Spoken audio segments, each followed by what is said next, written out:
Student CS paramedical में आपका स्वागत है। तो आज हम अपने सीएस पैरामेडिकल में आज की क्लास को हम स्टार्ट करते हैं। तो स्टूडेंट आज की हमारी जो क्लास है वो हमारी क्लास है न्यूक्लियस के ऊपर। तो आज हम न्यूक्लियस की स्टडी करेंगे कि आखिर सेल्स में न्यूक्लियस कहाँ प्रेजेंट होता है। आपने इसके पहली वाली क्लासेस में साइटोप्लाज्म में प्रेजेंट सारे ऑर्गन के बारे में स्टडी की है कि आखिर साइटोप्लाज्म में कौन कौन से ऑर्गन प्रेजेंट होते हैं। तो चलिए आज हम अपने न्यूक्लियस के बारे में स्टडी करेंगे। तो हम एक बार रिवीजन करते हैं। तो सेल्स में हमने साइटोप्लाज्म में present nucleus, centrosome, ribosome, lysosome और हमारा एंडोप्लाज्मिक रेटिकुलम, माइटोकॉन्ड्रिया और गोल्जी बॉडी के बारे में हम स्टडी कर चुके हैं। अब हम देखेंगे किसके बारे में। तो आज हम स्टडी करने जा रहे हैं न्यूक्लियस के बारे में, क्या कि सेल्स में न्यूक्लियस कहाँ प्रेजेंट होता है। तो चलिए स्टार्ट करते हैं। तो स्टूडेंट हम देखते हैं कि ये जो न्यूक्लियस है आप देख पा रहे हो, ये जो सेल है, सेल के कहाँ पे प्रेजेंट है। तो सेल के सेंटर में न्यूक्लियस प्रेजेंट होता है। कहाँ प्रेजेंट होता है? सेल के सेंटर में, मतलब सेल के जो मध्य भाग में क्या प्रेजेंट होता है? न्यूक्लियस, जिसे हम केंद्रक बोलते हैं। ठीक है, तो केंद्रक सेल में कहाँ प्रेजेंट होता है स्टूडेंट? तो जो केंद्रक होता है वो सेल के सेंटर या मध्य भाग में प्रेजेंट होता है। ठीक है, ये है इसका फर्स्ट पॉइंट। आप नोट्स बनाते जाना, नोट्स में आपको पीडीएफ के थ्रू भी प्रोवाइड कराऊंगी।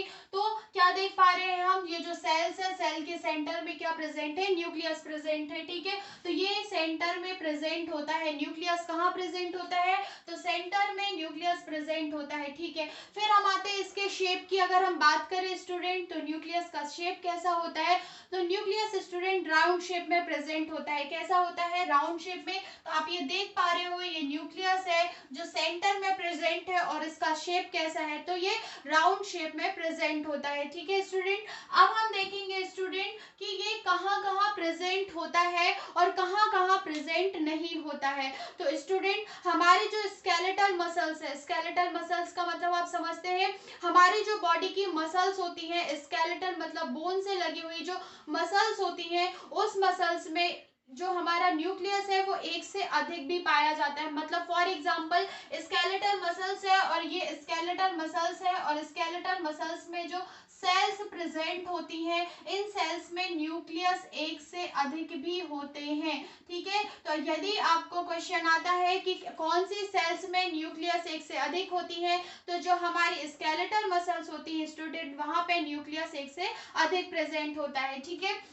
फिर हम नेक्स्ट पॉइंट की बात करें तो किस सेल्स में न्यूक्लियस प्रेजेंट नहीं होता। तो स्टूडेंट जो आरबीसी सेल्स है, जो हमारी रेड ब्लड सेल्स है, ब्लड की जो सेल्स होती है स्टूडेंट, वहां पे न्यूक्लियस प्रेजेंट नहीं होता है। ठीक है, तो हमने क्या क्या देख लिया। सबसे फर्स्ट पॉइंट, न्यूक्लियस कहाँ प्रेजेंट होता है? तो स्टूडेंट सेल्स के सेंटर में न्यूक्लियस प्रेजेंट होता है। फिर हमने देखा ये कैसा होता है, तो ये राउंड शेप में प्रेजेंट होता है। ठीक है, इसका शेप देखें तो ये कैसा होता है? राउंड शेप में।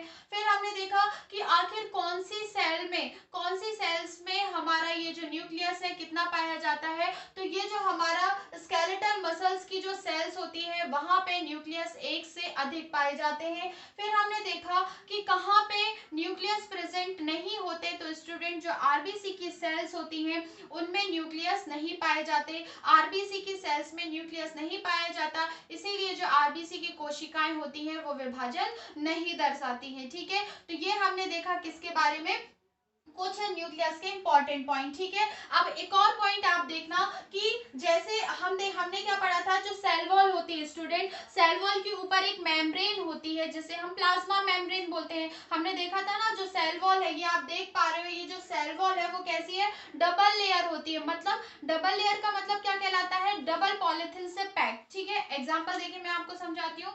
फॉर एग्जाम्पल कोई सामान है आपके पास, ठीक है, उसको आपने एक पॉलिथीन से पैक किया, तो उसे हम क्या बोलेंगे? Single membrane. और यदि उसी सामान को आपने एक पॉलिथीन से तो पैक किया, उसके ऊपर से एक और पॉलिथीन से पैक कर दिया, तो स्टूडेंट उसे क्या बोलते हैं? डबल मेम्ब्रेन बोलते हैं। तो हमारा जो सेल वॉल होता है स्टूडेंट वो कैसा होता है? डबल मेम्ब्रेन होता है। सेम वैसे ही जो हमारा न्यूक्लियस होता है, जो केंद्रक होता है, वो डबल मेम्ब्रेन होता है। तो एक ये तो न्यूक्लियस हो गया, और इसके ऊपर की ये वाली जो मेम्ब्रेन है ना, ये जो मेम्ब्रेन है इसको ही हमको बोलते हैं, तो क्या बोलेंगे? जो न्यूक्लियस होता है वो कैसा होता है स्टूडेंट? वो डबल मेम्ब्रेन होता है। कैसा? डबल मेम्ब्रेन युक्त होता है। ठीक है, तो ये भी इंपॉर्टेंट पॉइंट है, याद रखना आप। ठीक है, फिर हमने क्या देखा कि ये जो न्यूक्लियस मेम्ब्रेन है, ठीक है, जैसे हमने सेल वॉल में जो डबल मेम्ब्रेन था तो उसे हमने क्या बोला, उसे हमने बोला था साइटोप्लाज्म, सॉरी, जो हमारा सेल था, सेल का जो सेल वॉल था, सेल वॉल में जब वो डबल मेम्ब्रेन था तो उसे क्या कहा जाता है, सेल मेम्ब्रेन भी कहा जाता था या प्लाज्मा मेम्ब्रेन कहा जाता था, ठीक है।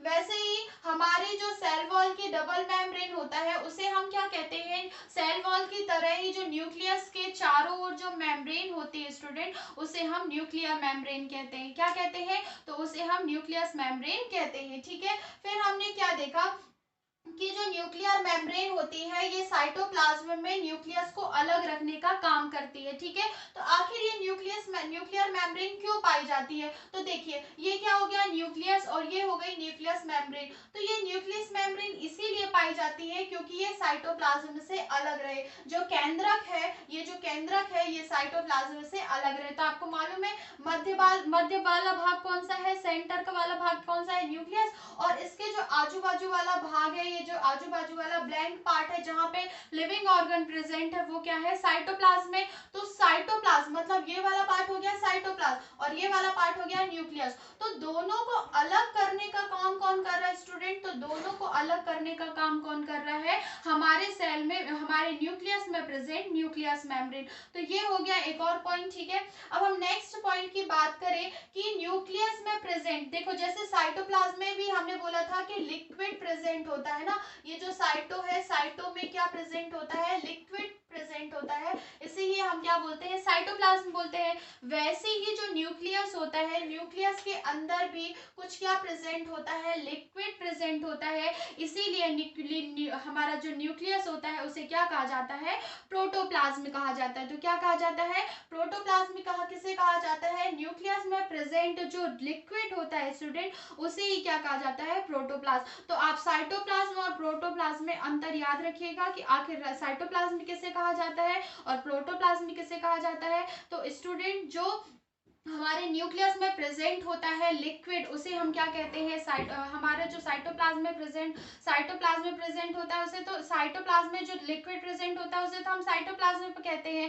पर जो हमारे न्यूक्लियस के अंदर जो लिक्विड प्रेजेंट होता है उसे हम क्या कहते हैं, प्रोटोप्लाज्म कहते हैं। तो ये हमने देख लिया कि साइटोप्लाज्म किसे कहते हैं और प्रोटोप्लाज्म किसे कहते हैं, और हमने ये भी देख लिया कि आखिर न्यूक्लियस मेम्ब्रेन क्यों प्रेजेंट होती है। तो न्यूक्लियस मेम्ब्रेन इसलिए प्रेजेंट होती है क्योंकि वो साइटोप्लाज्म और न्यूक्लियस को अलग रखने का काम करती है, ठीक है। और न्यूक्लियस में प्रेजेंट द्रव को क्या कहा जाता है, न्यूक्लियस में प्रेजेंट द्रव को प्रोटोप्लाज्म कहा जाता है, ठीक है। अब आखिर जो न्यूक्लियस होता है वो क्या काम करता है, तो स्टूडेंट जो न्यूक्लियस होता है जब सेल की ग्रोथ होती है तो सेल की ग्रोथ में, कोशिका की वृद्धि में भी हेल्प करता है। दूसरा, कोशिका के विभाजन में, आपने देखा है कोशिका का विभाजन होता है, जब कोशिका विभाजन करती है, एक कोशिका जब दो कोशिका में विभाजन करती है तो दो कोशिका का निर्माण होता है, दो कोशिका विभाजन करती है चार कोशिकाओं का निर्माण होता है। तो कोशिका का विभाजन होता है, और कोशिका के विभाजन में कौन हेल्प करता है, तो स्टूडेंट कोशिका के विभाजन में न्यूक्लियस हेल्प करता है, ठीक है। हमारी सेल में प्रेजेंट केंद्रक ही क्या करता है, सेल डिवीजन में हेल्प करता है। और सेल्फ डिवीजन से जितनी भी इंफॉर्मेशन होती है, सेल डिवीजन के लिए जितनी भी सूचनाएं होती हैं उसको स्टोर करने का काम कौन करता है, तो न्यूक्लियस करता है। तो न्यूक्लियस क्या करता है, सेल में प्रेजेंट जितनी भी, सेल के डिवीजन के लिए जितनी भी सूचनाएं होती हैं उनको स्टोर करने का काम कौन करता है, तो न्यूक्लियस करता है। हमारे सेल की ग्रोथ, सेल की वृद्धि में भी कौन हेल्प करता है, तो न्यूक्लियस हेल्प करता है। और सेल्स की डिवीजन की जितनी भी इंफॉर्मेशन होती है, जितनी भी सूचनाएं होती हैं उनको स्टोर कौन करके रखता है, तो न्यूक्लियस रखता है, ठीक है। तो हमने सेल में क्या क्या देखा, तो सेल्स में हमने देखा ये सेंटर में प्रेजेंट होता है, फिर ये कैसा होता है, राउंड शेप होता है, आप देख पा रहे होंगे। फिर ये स्केलेटल मसल्स, जो स्केलेटल मसल्स होती हैं उसके सेल्स में, जैसे स्केलेटल मसल्स की हमने एक सेल ले ली तो उसमें एक से अधिक क्या पाए जाते हैं, न्यूक्लियस या केंद्रक प्रेजेंट होते हैं। फिर हमने देखा आरबीसी की सेल्स में क्या प्रेजेंट नहीं होता, तो आरबीसी की सेल्स में न्यूक्लियस प्रेजेंट नहीं होता है। फिर हमने देखा सेल वॉल की तरह, जैसे सेल वॉल होता है है, सेल वॉल डबल मेम्ब्रेन होता है, वैसे ही जो न्यूक्लियस होता है वो डबल मेम्ब्र होता है, उसे हम क्या कहते हैं, न्यूक्लियस मेम्ब्रेन को कहते हैं। अब ये न्यूक्लियस मेम्ब्रेन क्यों पाया जाता है, तो स्टूडेंट ये जो न्यूक्लियस मेम्ब्रेन इसीलिए पाई जाती है क्योंकि न्यूक्लियस मेम्ब्रेन न्यूक्लियस को साइटोप्लाज्म से अलग रखने में काम करती है। ठीक है, फिर हमने देखा कि जैसे हमारे साइटोप्लाज्म में जो लिक्विड प्रेजेंट होता है उसे हम साइटोप्लाज्म कहते हैं, वैसे ही हमारे जो न्यूक्लियस में कुछ लिक्विड या द्रव पदार्थ प्रेजेंट होता है जिसे हम क्या कहते हैं, प्रोटोप्लाज्म कहते हैं। फिर हमने देखा कि यह सेल्स की ग्रोथ और सेल्स डिवीजन की सूचनाओं को स्टोर करके रखता है। तो सेल की वृद्धि में कौन हेल्प करता है, तो सेल की वृद्धि में हमारा न्यूक्लियस हेल्प करता है, और सेल्स डिवीजन कोशिका के विभाजन की जितनी भी सूचनाएं होती हैं उसको स्टोर करने का काम कौन करता है, तो उसको स्टोर करने का अब हम न्यूक्लियोप्लाज्म के बारे में या न्यूक्लियस के बारे में ही कुछ और पॉइंट देखेंगे।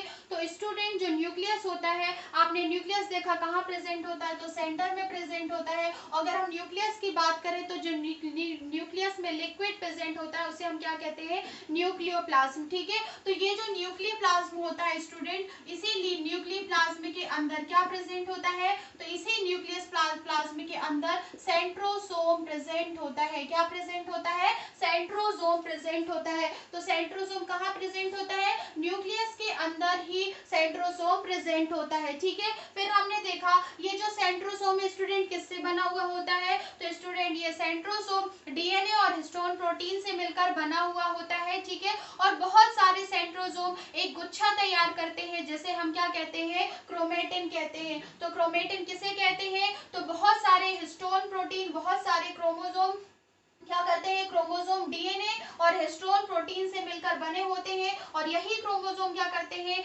गुच्छों के रूप में इकट्ठे हो जाते हैं, और जब इनको हम गुच्छों के रूप में देखते हैं तो इसे क्रोमेटिन कहा जाता है। ठीक है, फिर हमने क्या देखा, एक क्रोमेटिन में बहुत सारे क्या होते हैं, क्रोमोसोम प्रेजेंट होते हैं। तो देखो क्रोमोसोम का गुच्छा क्या है, क्रोमेटिन। ठीक है, तो यदि हम एक क्रोमेटिन देखें उठा करके स्टूडेंट, तो उसमें बहुत सारे क्रोमोसोम प्रेजेंट होते हैं। ठीक है, फिर हमने देखा क्रोमोसोम पर, अब हमने तो देख लिया एक क्रोमेटिन पर हमने लिया तो उसमें बहुत सारे क्रोमोसोम प्रेजेंट होते हैं, पर यदि हम एक क्रोमोसोम की स्टडी करें स्टूडेंट, तो एक क्रोमोसोम के अंदर बहुत सारे जीन्स प्रेजेंट होते हैं, चेन के रूप में बहुत सारे जीन्स प्रेजेंट होते हैं, और ये जीन क्या काम करते हैं, तो ये जीन स्टूडेंट क्या करते हैं, आनुवांशिक लक्षणों का एक पीढ़ी से दूसरी पीढ़ी में स्थानांतरण करते हैं। ठीक है, फॉर एग्जाम्पल मेरे अनुवांशिक लक्षण मेरी मम्मी पापा से मिले, और मेरे अंदर जो अनुवांशिक लक्षण है वो मेरे मम्मी पापा से मिले, और मेरे जो अनुवांशिक लक्षण होंगे वो हमारे बच्चों तक जाएंगे। सेम वैसे ये अनुवांशिक लक्षणों का जो आदान प्रदान क्रोमोसोम में कौन करता है, तो जीन करता है। ठीक है, अब हम देखें कि हम क्रोमोसोम को कैसे देख सकते हैं, तो स्टूडेंट क्रोमोसोम को माइक्रोस्कोप में ही देखा जा सकता है। ठीक है, तो हमने क्रोमोसोम में क्या देखा, तो न्यूक्लियस प्लाज्म में क्या होता है, क्रोमोसोम प्रेजेंट होते हैं। क्रोमोसोम किससे बने होते हैं, तो क्रोमोसोम डीएनए और हिस्टोन प्रोटीन से मिलकर बने होते हैं, और ये एक गुच्छा तैयार करते हैं जिसे हम क्रोमेटिन कहते हैं। एक क्रोमेटिन की बात करें तो उसमें बहुत सारे क्रोमोसोम प्रेजेंट होते हैं स्टूडेंट, और ये जो क्रोमोसोम पर एक चेन प्रेजेंट होती है, क्रोमोसोम के अंदर बहुत सारी चेन प्रेजेंट होती है जिसमें जीन पाए जाते हैं, और ये जीन क्या काम करते हैं, तो ये जीन आनुवांशिक लक्षणों का एक पीढ़ी से दूसरी पीढ़ी में स्थानांतरण करते हैं, और हम क्रोमोसोम को माइक्रोस्कोप में ही स्टडी कर सकते हैं। तो ये आज हमने न्यूक्लियस हमारा कंप्लीट कर लिया। आगे वाले पार्ट में हम सेल्स डिवीजन के बारे में पढ़ेंगे। तो आज की हमारी न्यूक्लियस की क्लास यहीं पे खत्म होती है। यदि आपको आज का हमारा क्लास पसंद आए तो वीडियो को लाइक करें, चैनल को सब्सक्राइब